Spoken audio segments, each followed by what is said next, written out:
Hoje, 28º dia da contagem do homem. Falta um dia para Shavuot. Estamos chegando lá, glória a Deus. Hoje nós vamos falar sobre Yesod Sheb Malhut, fundamento da realeza. A bênção da contagem do homem de hoje. Bendito és tu, Senhor nosso Deus, Rei do Universo, que nos santificaste com teus mandamentos e nos ordenaste a contar o homem. Vamos orar mais uma vez, esta oração direcionada ao fundamento da realeza. Em nome de Jesus Cristo, Yeshua, o nosso Messias, Senhor Todo-Poderoso, Rocha Eterna, venho diante de Ti em nome de Jesus Cristo, o nosso Messias, e te peço que a fundação de tudo que sou, de tudo que tenho e tudo que exerço seja firmada somente em Ti. Dá-me, ó Deus, o fundamento sólido para a autoridade espiritual que me confiaste. Que minha realeza não seja construída sobre vaidades passageiras, mas sobre a tua palavra imutável. Livra-me de governar com base em emoções, interesses ou aparência. Fortalece-me com fidelidade, aliança e estabilidade, para que, ao influenciar vidas e decisões, eu reflito o teu caráter e não as minhas inseguranças. Que o alicerce da minha liderança seja a aliança contigo e com os valores eternos do teu reino. Assim como Jesus edificou sobre a rocha e não sobre a areia, que eu também não edifique em superficialidade, mas em profundidade. Renova em mim a consciência de que o verdadeiro poder não está no status, mas na aliança com o céu. Em nome de Jesus, eu declaro: meu fundamento é Cristo. Amém. O nosso 48º dia está ligado ao Salmo de número 82, que diz assim: Deus está na Assembleia Divina, julga entre os juízes. Até quando julgareis injustamente e favorecereis o perverso? Fazei justiça ao pobre e ao órfão. Defendei o aflito e o necessitado. Livrai o pobre e o indigente. Salvai-o das mãos dos perversos. Eles não sabem nem entendem. Andam em trevas. Todos os fundamentos da terra vacilam. Eu disse: vós sois poderosos, filhos do Altíssimo. Contudo, morrereis como homens e caireis como qualquer príncipe. Levanta-te, ó Deus, julga a terra, pois todas as nações pertencem a ti. Ao ler aqui o Salmo, eu lembrei que esta semana, pastora Leila, eu disse: Deus, cadê um pobre para mim fazer uma oferta, né? Cadê os pobres dessa cidade?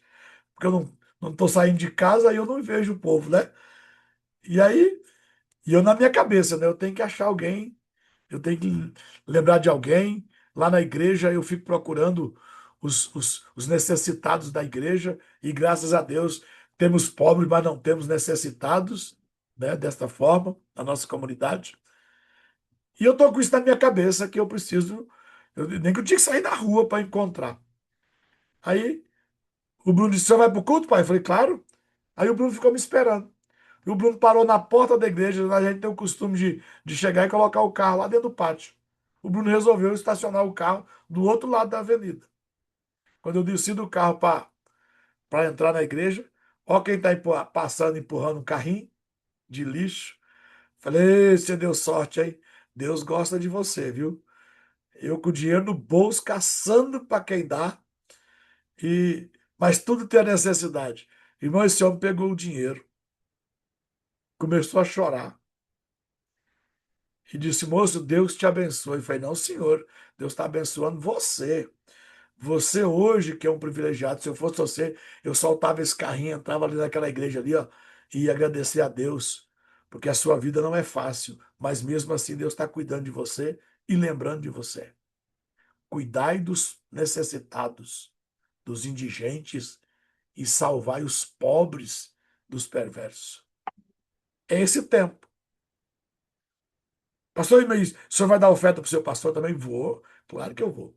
Mas é um princípio, é um tempo, é uma boa oportunidade nesse período de nós sermos gratos a Deus por tudo que Deus nos dá durante todo o ano. Esse período agora é uma oportunidade. Você pode dar isso, você pode fazer isso em, em alimento, você pode fazer isso com vestimenta, você pode fazer isso com calçado, você pode fazer isso de várias formas, até em dinheiro, tá? Então, nós temos alvos aonde nós podemos investir, vidas aonde nós podemos expressar diante de Deus a sua gratidão ao Senhor, lembrando do necessitado, do órfão, da viúva, do indigente, né? Então, mova-se. Cuidado, hein? Eu já estou vendo aí anúncio aí que amanhã, de quinta-feira, de tal hora, vai abrir o portal para você ofertar na gente. Cuidado, hein? Cuidado, você vai jogar dinheiro fora. Por quê? Porque dinheiro não produz em terra de avareza. Cuidado. Cumpra o princípio, faça só o que está escrito. Não desespere para Deus mudar a sua vida financeira dando dinheiro para alguém, porque não é assim que funciona. Funciona quando você se compromete com o princípio e sela isso com uma oferta. Não é dar a oferta para Deus mudar a sua história, que isso é ignorância. Isso não vai acontecer. Isaías 56, Deus vai tratar de uma aliança dizendo: aquele que abraçar a minha lei e amar os meus estatutos, antes da sua oferta falar nas cortes celestiais, a tua vida tem que estar amarrada no altar. Não é colocar o seu dinheiro no altar e a sua vida no mundo fazendo o que você quer. Isso não funciona. Mas quando você estiver amarrado no altar, tudo que você direcionar para o altar vai se multiplicar.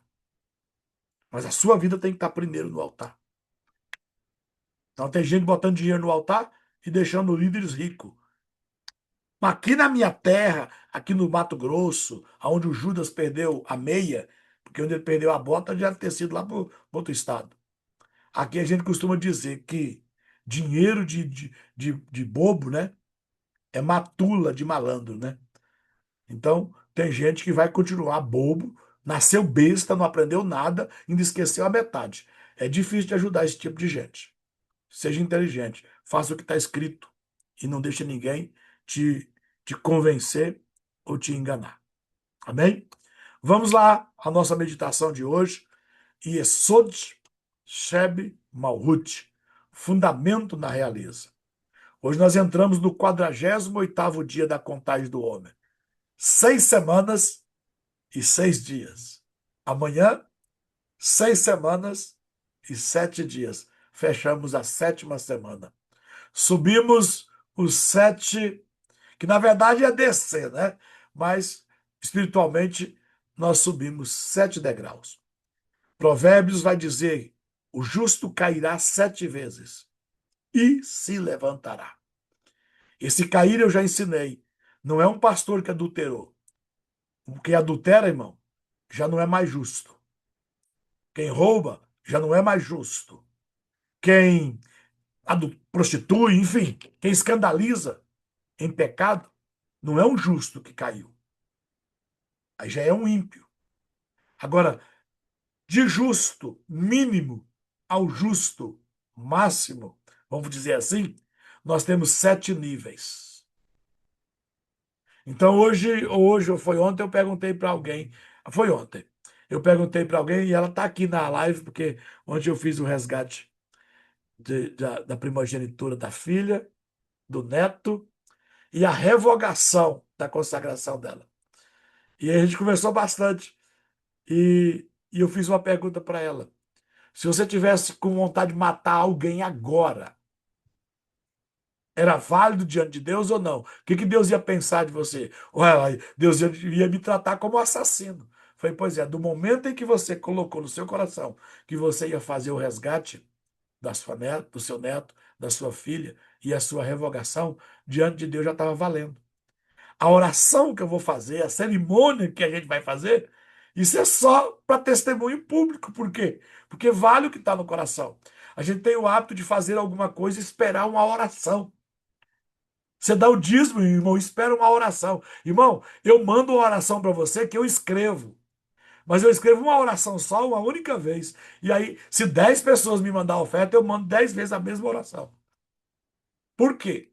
Porque a ação de você entregar a oferta, de você dizimar, de você cumprir um princípio, irmão, está selado na eternidade. Não é a oração que vai mudar. Porque se você der uma oferta e esse dinheiro for ilícito, oração nenhuma vai resolver e vai te abençoar. Por quê? Porque o que te abençoa é seguir o princípio, é trabalhar honestamente, é ganhar com dignidade e ofertar com fidelidade. Irmão, está resolvido. Trabalhei com honestidade, fui fiel naquilo que eu estou fazendo, né? Estou entregando para honrar a Deus. Está resolvido. Mas tem gente que entrega e fica esperando oração. Não, eu oro pelos dizimistas, eu oro pelos meus discípulos, eu oro pelos pastores que eu sou pastor deles, mas não é a oração que eu faço na hora que eles dizimam, na hora que eles primiciam, é desse tamanhozinho. Ó. Por quê? Porque é só Deus, ó, o Senhor recebe, está aqui selado, eu recebi, me dá sabedoria para mim saber usar isso aqui, saber destruir essa oferta, para que o seu nome seja glorificado e os teus filhos sejam abençoados. Mas a partir do momento em que você tomou a iniciativa, isso está válido diante de Deus. Amém? Aprenda isso. Então, nós estamos agora na 7ª semana, nós saímos. A ideia é de que nós saímos de um nível menor e a cada semana nós subimos 1, 2, 3, 4, 5, 6, 7. Chegamos a uma estatura de justiça. Nesse nível, um mau pensamento pode você descer. Um sentimento pode colocar você em queda. 1, 2, 3, 4, 5, 6, 7 níveis. Você pode se tornar um homem comum. Agora, no momento, você está justo. Mas um sentimento, uma ação, uma reação, um pensamento pode levar você a uma queda. Aí você vai entender: o justo cairá 7 vezes. E ainda não deixou de ser justo. Mas depois disso, aí, então eu posso estar falando de níveis, que na palavra judaica seria sefirot, níveis de dimensão. Nós estamos ao último degrau do último nível do 7 que nós chegamos. E esse é fundamento na realeza. Amanhã será realeza na realeza, né? Amanhã será Malhut. Malhut é o top, é a coroa, é a coroação. Mas hoje nós vamos falar de fundamento. E o fluxo espiritual desse dia em que nós estamos buscando diante de Deus é ter esse fundamento nas nossas vidas. E o fundamento, a palavra yesod, que quer dizer fundamento, também significa aliança, sustentação, conexão, transmissão. Traduzindo para o português comum, estabilidade espiritual. Eu quero ter estabilidade nas minhas relações. Fundamento estável, aonde eu posso caminhar, sendo visto ou não, o meu proceder é o mesmo. Sendo aplaudido ou não, o meu proceder é o mesmo. Sendo reconhecido ou não, a minha presteza é a mesma. Por quê? Porque eu tenho um fundamento. E o meu fundamento está ligado à aliança, à sustentação, a conexões e à transmissão daquilo que eu carrego. E isso vai me dar estabilidade. Isso vai me dar domínio próprio. Já a palavra Malhut, que quer dizer realeza, está falando de reino, de governo, de autoridade, de manifestação. Então, para mim exercer o meu papel no reino de Deus, eu vou exercer sustentando as minhas alianças, os meus compromissos, as minhas conexões e a responsabilidade de transmitir os valores deste reino. Então, reino ou realeza é a forma de governar, é a forma de exercer a autoridade, é a forma de manifestar o poder de Deus, é a forma de liderar em todas as áreas em que nós temos autoridade, é a forma de influenciar, visível e invisivelmente. Nós temos que ter um fundamento para realizar o papel que nós temos, porque nós somos chamados para sermos um povo do qual somos diferentes. A Bíblia diz que nós somos peculiar. Não existe outro povo igual. E esse povo é formado de reis sacerdotes. Então, o fundamento está no sacerdócio e o exercício está no reino. Então, o meu sacerdócio é o fundamento. E qual é o meu sacerdócio? A Torá, a palavra de Deus. Hoje, Deus vai nos confrontar para que nós possamos ter fundamentos invisíveis daquilo que estamos tentando construir publicamente ou visível. Se você não tem um fundamento invisível, você não sustenta nada publicamente. Presta atenção. Por quê? Porque o que eu citei aqui, que significa fundamento, aliança, sustentação, conexão, estabilidade, não é visível, não é palpável, é abstrato. Mas isso é tão precioso que se você não tiver esses valores, tudo que você faz publicamente e aparentemente vai se desmoronar. Por quê? Porque faltou o fundamento. Porque toda realeza não possui fundamento profundo, que não possui fundamento profundo, tenha certeza que vai causar um escândalo, vai colapsar. Mais cedo ou mais tarde. E é por isso que você vê homens usados por Deus, pessoas que manifestam o poder de Deus, e em certo momento ele está em vergonha, em queda, na lama. Mas estava ontem, Erlindo, sendo usado por Deus e caiu hoje. Ei, não confunda, Deus não sustenta um homem pelos dons. Deus sustenta um homem pelo caráter. Dons, irmão, é igual coleira de cachorro. Deus troca, põe em outro. Coleira não é o cão. A coleira é para ser dominado. Mas se você não quiser, falei até um exemplo estrúxulo aqui, né? Mas o dom, irmão, é uma característica. Mas Deus não está aí somando. Você não impressiona Deus pelos dons, irmãos. Você pode fazer chover fogo do céu com o seu dom. Deus não vai te dar uma vírgula de, de, de aprovação porque você é usado por Deus. A aprovação está no fruto e não no serviço. Nós contratamos pessoas, Altiers, mau caráter que faz bons serviços. Mas... Calma, calma, calma. Que é isso, meu Deus do céu? Acorda, gente. Vocês não deixam eu sair do céu logo no último dia, não. Que aí estraga tudo. Passo 48 dias aqui fingindo que eu sou só amor, não é só. Aí no último dia eu solto uma pedrada aqui e sai estragar tudo. Nós contratamos, Levi de Barros, pessoas profissionais, mau caráter, para executar obras para nós. Por quê? Porque o nosso relacionamento com esta pessoa é só no serviço. Correto? Então, mas aquele camarada bebe, aquele camarada fuma maconha. Cara, mas ninguém faz o serviço que ele faz.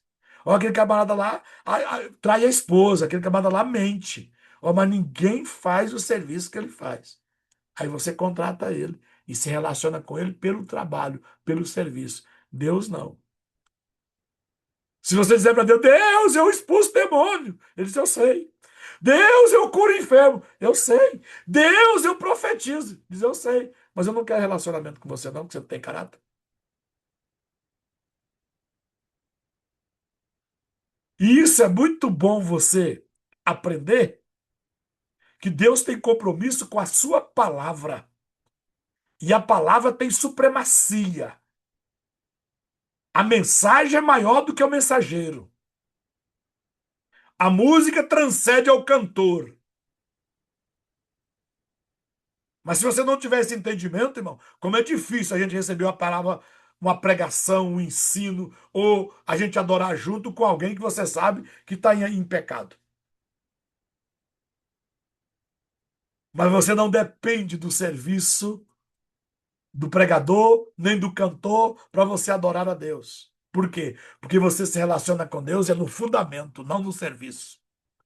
Então, ainda que você esteja sendo ministrado por alguém em pecado, o seu culto é aceito, porque Deus não está ali em busca do serviço, está em busca da relação, do relacionamento, da intimidade. Deus não recebe o culto do adúltero nem do homossexual, desse tipo de gente. Não. Mas ele é ministro para levar outros a cultuar. Por quê? Porque ele está sendo talentoso. Às vezes está usando o dom e está conduzindo o culto, está conduzindo o louvor. Mas Deus não está aprovando ele pelo serviço. Por isso que a performance não tem importância nenhuma num culto, irmão. Por isso, se num culto, se tem música é culto, se não tem música é culto. Se cantar é culto, se não cantar é culto também. Se orar é culto, se não orar é culto também. E nós somos roubados. Por quê? Porque nós fazemos tudo para ser visto. Presta atenção. O que é feito para ser visto é serviço. E o que é feito para ser oculto é culto. Eita, dei um colapso na cabeça do Ricardo Velasco, que ele ficou assim. Vou repetir. O que é feito para ser visto é serviço. E o que é feito para ser culto é feito em oculto. Culto é aquilo que você faz lícito sem ser visto. Isso é culto.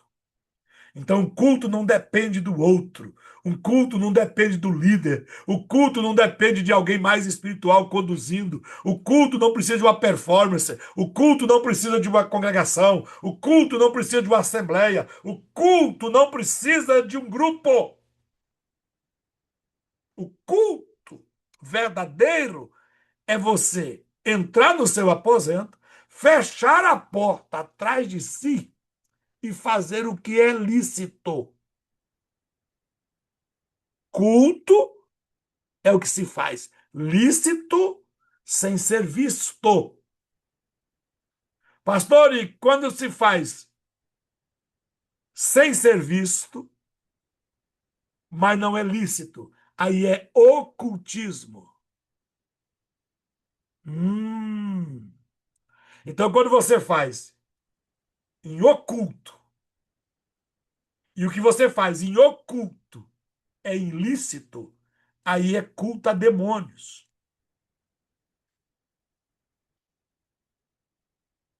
E tem muito crente dando culto a demônio.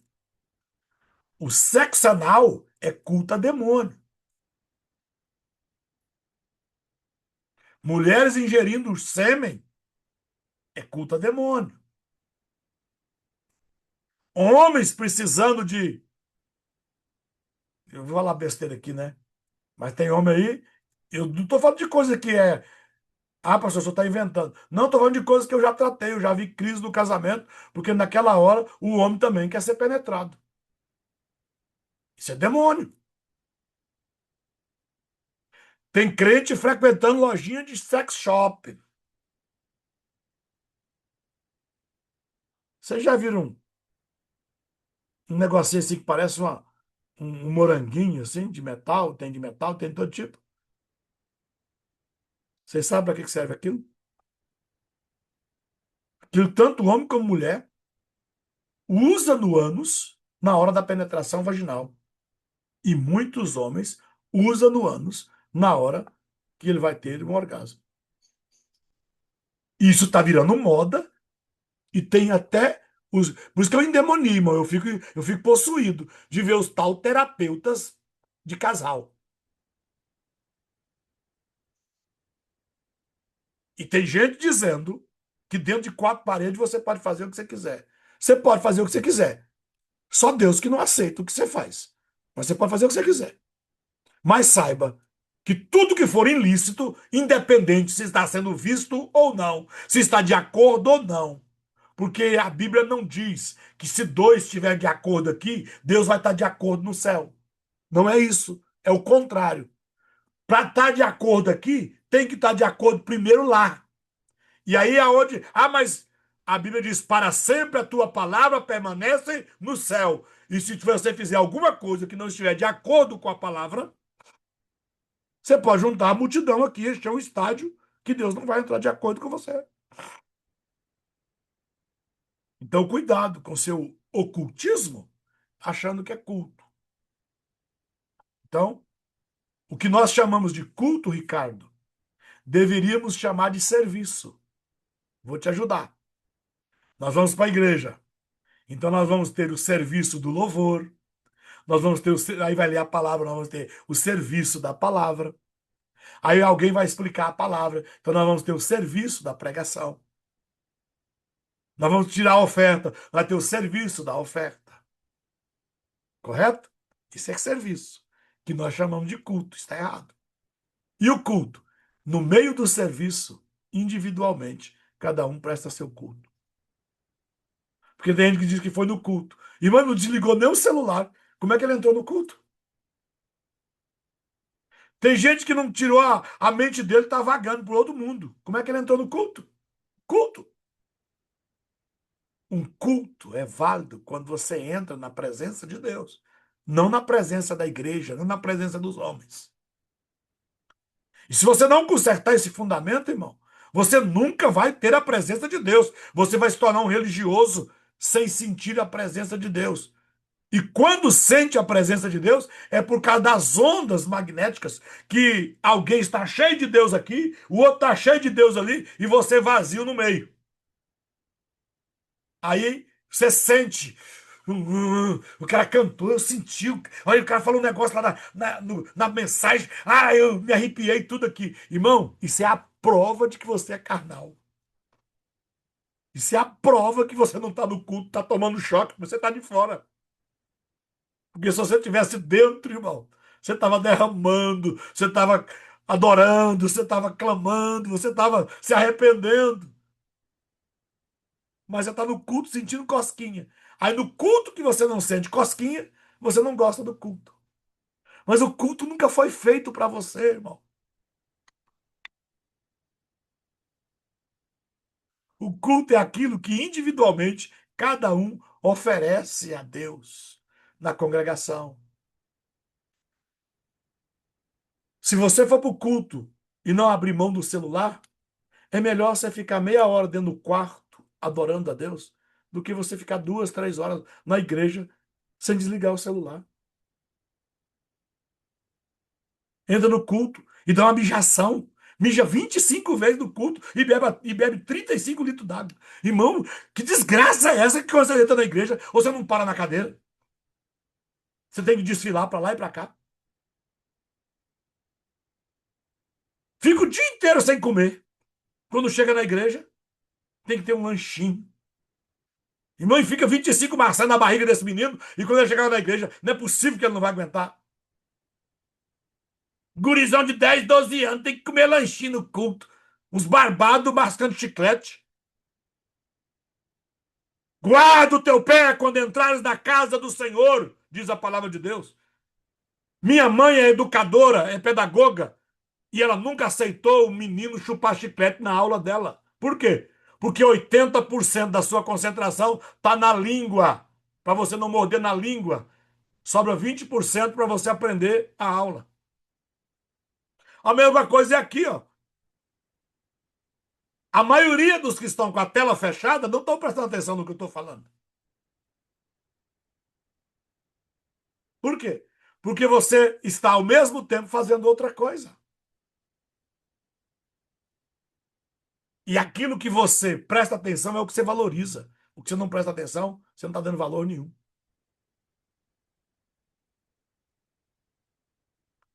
Muda seu fundamento, que a sua vida muda.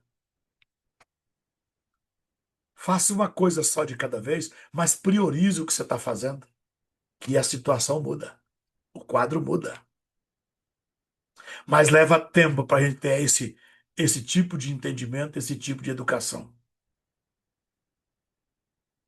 E esse fundamento, é a esfera que conecta todas as demais manifestações no reino de Deus. E Yesod é como canal de transmissão.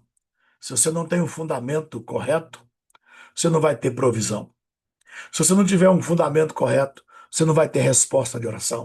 Se você não tiver um fundamento correto, você não vai ter intimidade com Deus. Se você não tiver um fundamento correto, você não vai ter a presença de Deus. Por quê? Porque o fundamento, lembra que o fundamento, em primeiro grau, ele é aliança. Sem fundamento, o reino, a vida cristã, a vida com Deus se torna vazia. Sem fundamento, a autoridade de uma pessoa se torna aparência. Você conhece alguém que não tem mais autoridade, perdeu a autoridade? A Bíblia diz: pais, não provoqueis a ira a vossos filhos. Quase todo pastor que eu vejo ensinar isso fala que é para o pai saber corrigir os filhos. Não. O teor da palavra, a base da palavra, Mary, de Efésios 5, que está falando que os pais não devem provocar a ira aos filhos, está ligado ao pai que, na presença dos filhos, honra mais uma mulher estranha do que a esposa. É a esposa que, na presença dos filhos, aceita a autoridade do chefe, do patrão ou de outro homem, mais do que ela aceita a autoridade do marido. É isto que vai provocar a ira aos filhos. Porque esta ira aqui não é de matar. Esta ira aqui provoca rancor, provoca ódio. E alguém que está com ódio de outra pessoa ou com rancor de outra pessoa não reconhece a autoridade de outra pessoa. Como ficou você que teve a má experiência de ver o seu pai trair a sua mãe? Ou vice-versa? Amanhã, qual é a autoridade desse homem, pastor Elino, para dizer para o filho que ele não pode trair a esposa? Ele destruiu o fundamento, a autoridade dele agora é de aparência. E esses pastores que trocaram de esposa e continuam pastores de igreja? Que autoridade ele tem para chamar a atenção do membro dele e dizer: olha, você está em adultério? Ele fala: e o senhor? Eu aprendi com você. E não pense, irmão, que alguém não vai passar vergonha pelos seus erros, que vai, porque você pode ser perdoado por Deus. Mas Deus não diz para você que vai livrar você das consequências. Deus perdoou Davi. E lembra uma coisa, Davi não era pastor, não, tá? Davi era rei. Ser pastor é mais nobre do que ser rei. Então, ele diz: olha, você está perdoado, fica tranquilo, Davi. Você vai terminar seu reinado, você vai continuar sendo o homem do segundo meu coração. Mas eu vou deixar um presente na sua casa para você nunca mais esquecer do que você fez. É mesmo, Deus? É. Vou te dar um presente, Davi. Você vai lembrar de mim constantemente desse dia que você matou Urias e pegou a mulher dele. Eu vou deixar um presente na sua casa. Obrigado, Deus, pelo presente. Pois é, a espada jamais vai sair da sua casa. Nós tratamos esse dia, contei aqui uma experiência. Pastor Doronel, você nunca mais vai esquecer do Doronel. Doronel, pese as consequências. Pese as consequências. Se você romper o fundamento, ou se você tiver um fundamento errado, sua autoridade vira aparência. Sua profundidade se torna performance. Você tem que fazer malabarismo para convencer. Irmão, eu percebo uma pessoa que não ora pela forma dela começar a orar. Ela faz um enfeite assim, você pensa, mas que oração vai ser essa, né? Deus Todo-Poderoso, Criador dos céus e da terra. Isso eu já sei, irmão, que ele não ora no a sós com Deus. Por quê? Porque quando ele vai orar, ele tem que fazer uma performance. Significa que ele não tem profundidade nos seus fundamentos. E eu sou um homem de muito argumento. E esses argumentos me atrapalham. Porque às vezes o peixe é assim, ó, e quando eu pinto o peixe, ele fica desse tamanho. Se você acha que eu não sei quando eu estou exagerando na conversa, isso me atrapalha. Muito argumento atrapalha. Porque a verdade ela é absoluta. Você só precisa falar ela numa versão só. Mas quando você vê enfeitar demais o pavão para convencer, irmão, desconfia. Desconfia. Então, o Talmud diz, um texto no Talmud, o justo é o fundamento do mundo. E ele fala isso baseado em Provérbios 10, 25, que o justo é o fundamento eterno. Que o mundo está fundamentado e sustentado pelas atitudes de um justo. E não há ninguém justo se o fundamento estiver errado. Porque o que declara você justo, e a palavra justo, sábio, inglês, eu poderia colocar um sinônimo, sinônimo ou substantivo? Sinônimo. Deixa eu ver. O professor de português aí corrige. Se é sinônimo ou substantivo. Quando você dissesse a alguém, ou dissesse, olha, o sábio é justo, poderia dizer, o sábio é aceito. É sinônimo ou substantivo? Sinônimo, né? Sinônimo. Então, o que é o sinônimo de justo? Justo é alguém que é aceito diante de Deus. Então, lembre disso. Se você não for justo, você não é aceito.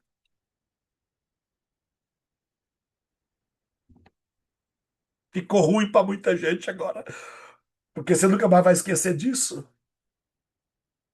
E quase, olha, meu, 99,9% adjetivo. Ok? Depois a gente descobre aí o que que. Porque agora ficou sinônimo, adjetivo ixi. Só não pode ser substantivo, porque substantivo eu sei o que que é. Agora eu não estava lembrando. Mas é sinônimo, vou ficar por sinônimo.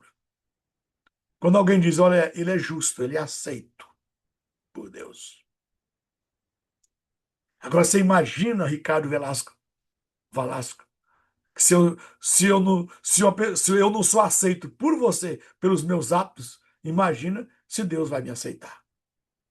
Deus disse para Caim, pastora missionária Kátia, a senhora não se importa de eu chamar de pastora não, parece que é mais fácil, né? É que no mundo que eu convivo, não tem missionária. Não tem, assim, poucas pessoas que eu conheço com título de missionário. Não é que nós não reconhecemos, nós reconhecemos. A questão é que a gente convive mais com pastora, né? Aqui na minha igreja, diaconisa, evangelista, presbítero, tudo é pastor. Por isso que eu chamo de pastora. Mas não é desmerecendo, não, que eu sei que a senhora tem um ministério lindo e faz o papel de missionário. Vai aonde ninguém quer ir, né? Trabalha com quem ninguém quer trabalhar. A senhora é uma verdadeira missionária. Missionária não é porque cruzou o oceano, não. O missionário é quem vai, é o enviado, é quem vai na frente. E não tem diferença nenhuma se te chamasse de apóstola. Porque o serviço é o mesmo, né?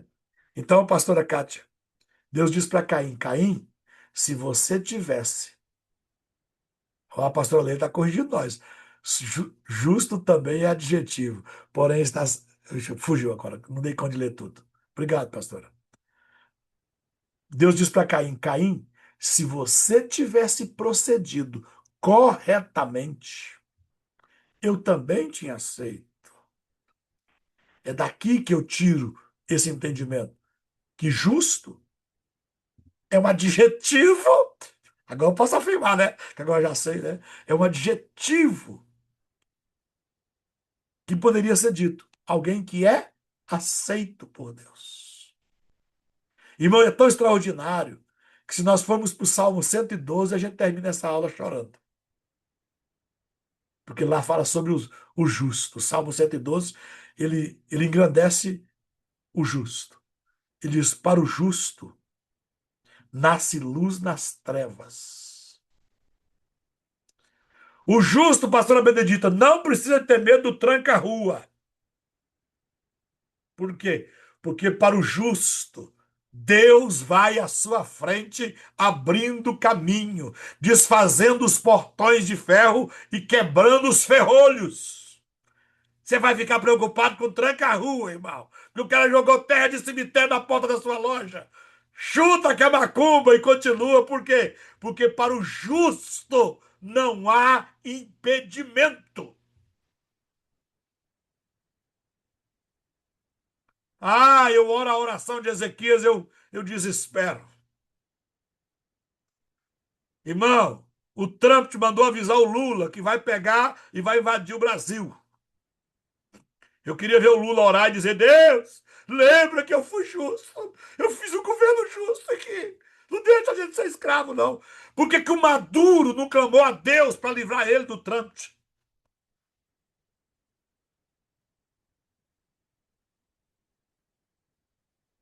Você não acreditou que o Trump ia pegar o cara, né? Você não acreditou. Ninguém acreditou, pastor Elindo, que o Trump ia buscar o Maduro. E eu tô orando para o Trump vir buscar o Lula. E de companhia, leva o Xandão, leva o Sapão, leva todo mundo.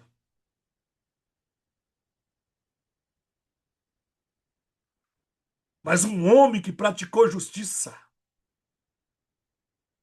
vira para a parede, Holanda, depois de uma sentença. Olha, o Ezequias estava até ouvindo os helicópteros de Senaqueribe rodando já o palácio. É mundos diferentes, mas a situação é a mesminha. Ele recebe uma carta, um e-mail da época, um WhatsApp. Olha, ligaram no telefone vermelho do presidente. Era o último recado, Gleice. Último aviso. Senaqueribe vai entrar aqui. Senaqueribe vai prender você. Vai tomar seu reino. E Ezequias faz uma oração, irmão, desse tamanhozinho.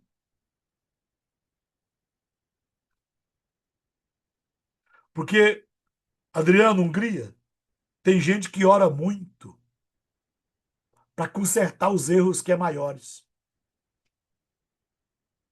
Porque a oração, ela não é para consertar. A oração é para manter a relação. A oração era para ser o ponto de intimidade e não o ponto de conserto. Conserto é techuvá. E oração é diferente de arrependimento. Você faz oração de arrependimento, mas arrependimento é atitude. Arrependimento é mudança de atitude. Não é mudança de pensamento. Eu não gosto de metanoia. Metanoia é do diabo. Metanoia é grego. Metanoia é mudança de pensamento, mudança de mentalidade. Mas techuvá, que é traduzido para o grego para metanoia, techuvá no hebraico quer dizer voltar. Simplesmente, volte. Você está fazendo errado? Faz certo. Você está indo na direção errada? Vem para a direção certa. E agora a hora. Mas tem gente que não muda de atitude e quer mudar a situação na oração. perca de tempo. Porque a Bíblia diz que se Deus contemplar no coração do homem a iniquidade, ele não responde o coração. Estou com a situação aqui da congregação. Alguém que ficou muito tempo na igreja, com um casamento problemático. E chora, e chora, e chora. E não resolveu o casamento.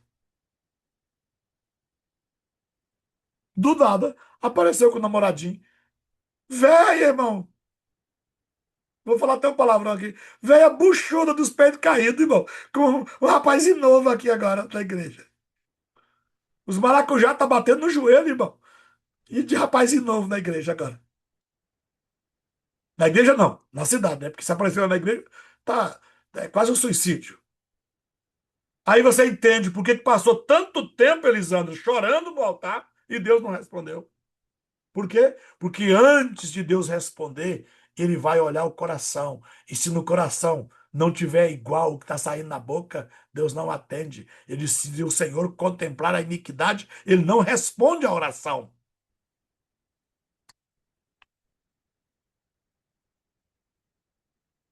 Agora, Ezequias tem o último aviso.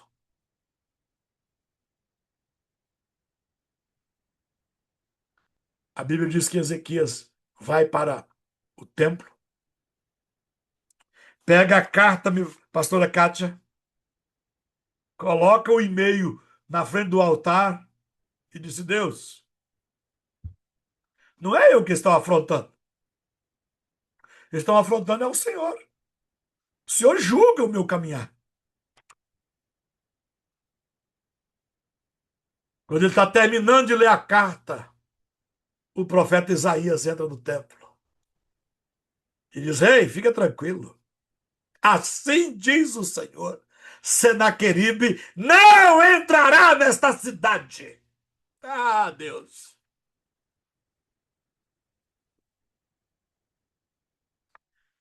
Ei, Erlinda, essa palavra é para você. Quem nos guarda é a nossa justiça. Quem nos guarda é o nosso fundamento. Quem nos sustenta é o fundamento de justiça, de equidade, de verdade, de honestidade, de pureza, de integridade, de lealdade. Esse é o fundamento na realeza. E quem tem fundamento, irmão, não tem medo de tempestades.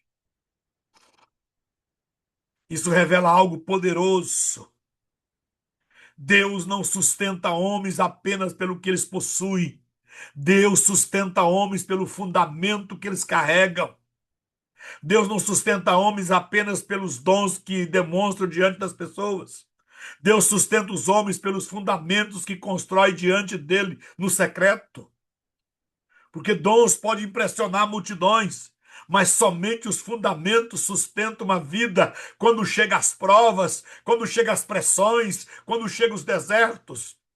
O dom pode abrir porta rapidamente, mas é o fundamento que mantém alguém de pé quando o peso da responsabilidade aumenta. Muitos possuem talento, carisma, inteligência e até influência, mas sem um alicerce espiritual, sem um fundamento correto, não passa de emocionais e acaba se desmoronando nas tempestades da vida. Mas quem tem fundamento correto, irmão, pode bater o vento, pode subir as águas, pode descer a chuva.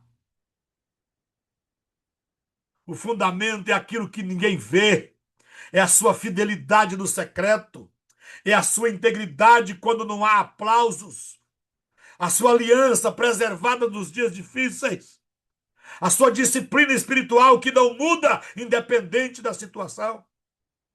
A verdade praticada longe dos olhos humanos, quando ninguém está te vendo, mas você continua seguindo e seguindo os princípios. Fundamento é o caráter que sustenta a autoridade que você recebeu de Deus. Deus nunca vai entregar permanência para quem só vive de aparência. Porque aquilo que é sustentado somente por uma imagem pública cai quando os ventos sopram. mas aquilo que é firmado na verdade, na presença de Deus, é firmado na integridade, vai permanecer firme em meio às crises, em meio à tempestade, em meio às pressões, em meio à acusação, em meio à condenação, porque nenhuma condenação há para os que estão em Cristo Jesus. Se você foi justo, o justo está escondido em Deus. Aquele que habita no esconderijo do Altíssimo é o justo. O justo está debaixo das suas asas. O justo sobe no Monte Santo do Senhor. Que eu e você possamos nos esforçar para termos um fundamento ainda maior, um fundamento superior ao que nós já conquistamos até agora. Por quê? Porque é o fundamento que vai fazer você permanecer de pé. Porque eu te aviso, tá vindo vento, tá vindo tempestade, tá vindo chuva, tá vindo um inverno rigoroso. Bispo, é. Nós vamos ter isso constantemente. Mas o justo vai permanecer. Amém? A história real de hoje era o altar escondido de John Wesley. John Wesley, o fundador do movimento metodista, era conhecido por suas pregações poderosas em campos abertos. Mas o segredo da sua autoridade espiritual estava escondido. Ao visitar sua casa em Epsom, os visitantes. Eu já fui lá, tá? Eu já fui lá em Londres e fui lá na casa de John Wesley. É verdade, pastora Kátia. O assoalho é de madeira, mas tem duas panelinhas do lado de onde a cama dele está até hoje. De tanto ele orar no mesmo lugar, fez cavidade na madeira. Infelizmente, os metodistas são todos idolatraram ele. Se tivesse achado um peloto de merda dele, esse peloto de merda estava guardado lá para o povo visitar. Fizeram uma idolatria. Não tem diferença nenhuma. Sei lá, na igreja de John Wesley em Londres, ou na casa dele que está do lado da igreja. Não tem diferença nenhuma sem ir no Vaticano. A idolatria é triste. Mas a vida dele foi verdade. Então, se você visitar a casa dele, você vai se impressionar com dois sulcozinhos no chão de madeira no seu quarto. Marcas deixadas por seus joelhos após décadas de oração no mesmo lugar. O alicerce do seu ministério não era o púlpito, mas era o fundamento de sua intimidade com Deus. Aviva, Senhor, a tua obra. Era a oração dele diária. Ele repetia isso milhares de vezes durante o dia.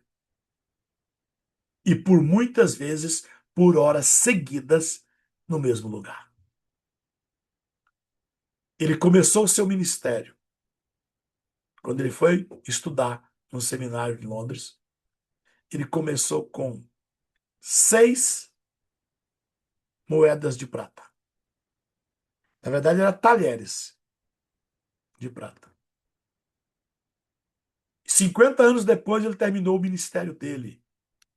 E tudo que ele tinha de capital eram 6 talheres de prata. Mas constava-se no rol de pessoas alcançadas, convertidas e batizadas, 1 milhão de metodistas.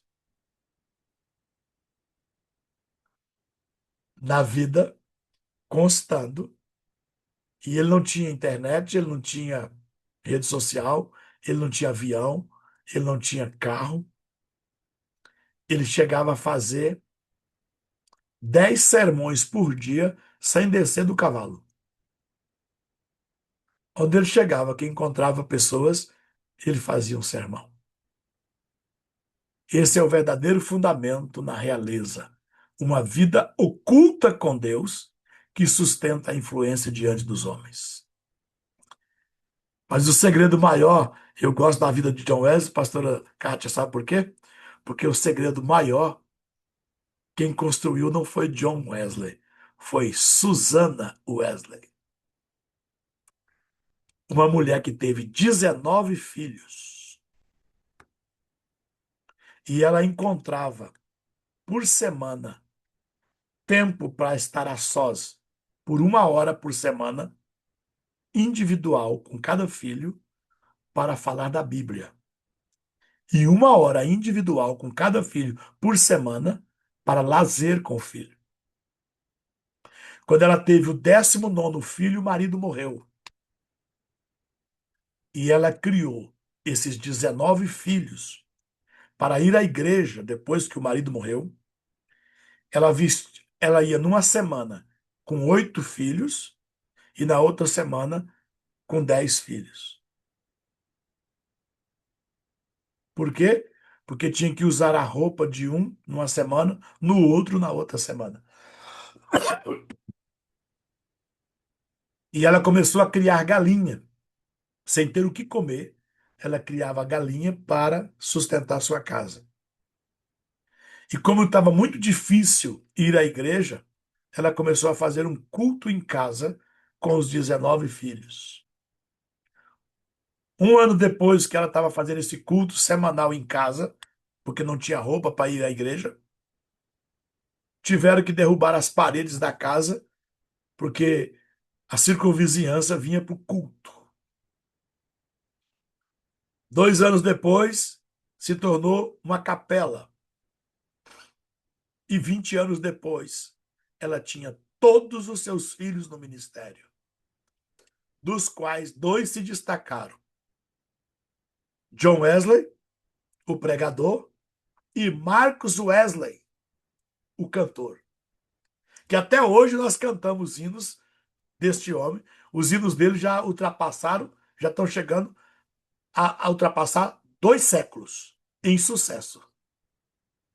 Pesquisa na internet, hinos de Marcus Wesley. Você vai ver que muitos hinos que você canta hoje, você não sabia que é do século XVII para o século XVIII. Escrito por um homem.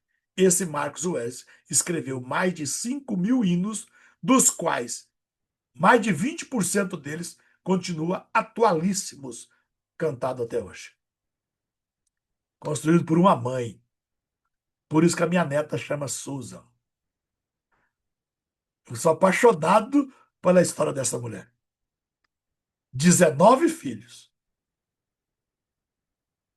Todos serviram ao Senhor.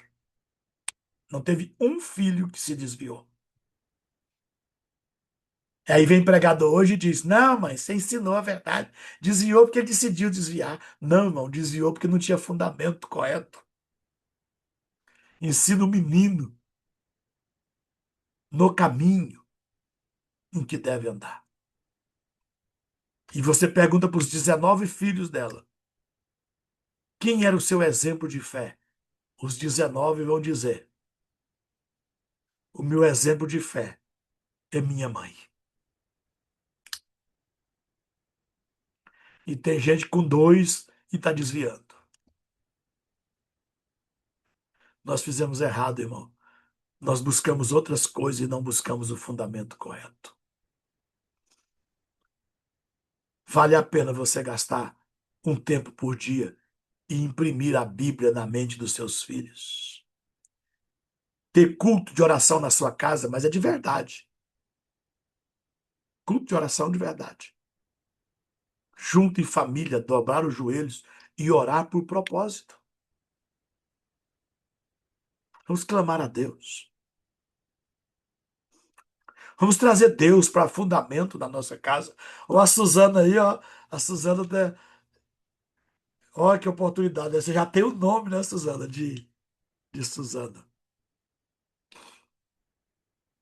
Esse nome na história do cristianismo é eternizado. Uma mulher que vale por 1000. Vamos orar? Pai eterno, Deus de Abraão, Deus de Isaac, Deus de Jacó. Nesse penúltimo dia da contagem do homem, quando se manifesta em nós o fundamento da realeza. Nós nos colocamos diante de Ti com um coração desejoso de firmar toda a nossa vida sobre a Tua verdade. Em nome de Jesus, o nosso Messias, nós te pedimos, estabelece em nós um fundamento sólido. Que tudo que somos, que tudo que fazemos, que tudo que exercemos, Senhor, esteja alicerçado em Ti, e não nas emoções, nas opiniões ou nas circunstâncias passageiras. Senhor, livra-nos de construir sobre aparência, sobre reconhecimento humano ou sobre interesses próprios. Que nossa vida não seja sustentada por aquilo que é instável, mas pela Tua palavra que permanece para sempre. Ensina-nos a viver em aliança contigo. Que nossos vínculos sejam verdadeiros, nossas decisões sejam firmes e a nossa caminhada seja marcada por fidelidade. Que nós não venhamos negociar os princípios, nem comprometer valores por causa da facilidade momentânea. Dá-nos estabilidade espiritual. Que nós não sejamos levados por ventos de opinião, nem abalados pelas pressões externas. Que a nossa identidade esteja enraizada em Ti e que a nossa autoridade seja reflexo da nossa intimidade com o Senhor. Que nós venhamos construir com profundidade, com consciência e com temor. Que cada área da nossa vida espiritual, familiar, ministerial e pessoal esteja firmada sobre a rocha que é o Senhor Jesus. Senhor, fortalece nossos fundamentos, consolida nossas alianças e estabelece em nós uma vida que não se quebra, não se corrompe e não se desvia. Hoje nós dedicamos e decidimos construir sobre o fundamento que é a Tua palavra, a rocha eficaz. Decidimos viver com integridade e sustentar nossa caminhada na Tua verdade. Nós oramos em nome de Jesus, Yeshua, o nosso Messias. Amém. Cadê a nossa declaração de hoje? Hoje nós declaramos: minha realeza será fundamentada em Cristo, rocha inabalável. Meus vínculos serão santos, minhas decisões enraizadas na palavra e minha liderança marcada por fidelidade e verdade. Não serei movido pelo vento das opiniões, mas permanecerei inabalável sobre o alicerce eterno do reino de Deus. A minha influência refletirá a firmeza do céu. Que esse dia seja estabelecido sobre a rocha eterna, firme e viva. Que o seu dia seja abençoado e cheio de significado. Em nome de Jesus. Amém.